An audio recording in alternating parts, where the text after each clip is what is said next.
a lot of people ask me, how did I go from being a stylist to a salon owner, or a salon owner to a founder of a school?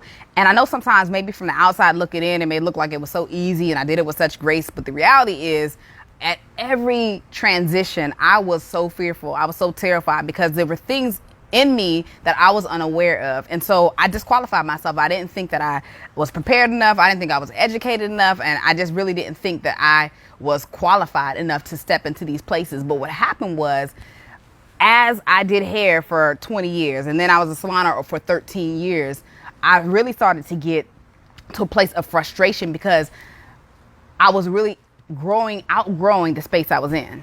And so this happens to a lot of people where they outgrow the space they're in, but the fear of what's on the other side of them stepping out of that space is captivating them or paralyzing them. And so for me, I had to get very comfortable with getting uncomfortable. And that meant that even when I was frustrated behind the chair, I had to allow that frustration to fuel my future. And so many times people will allow that frustration to turn into resentment and to turn into bitterness and to turn into maybe even them thinking that they're a failure because they're refusing and they're resisting to shift.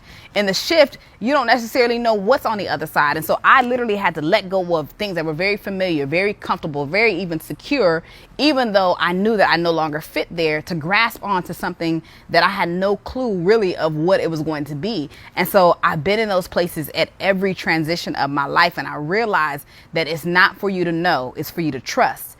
And so I think that that's really where people are at. It's like, I don't want to shift because I don't know what's on that other side. And that's really what it means to walk on water. It's like, it's walking by faith. We're not going to know what it's going to be, but we have to just trust that in this shift, if I'm being called out of this place no longer serves me. I don't even fit in this place anymore. And this frustration is an indication that it's time for me to go to greater.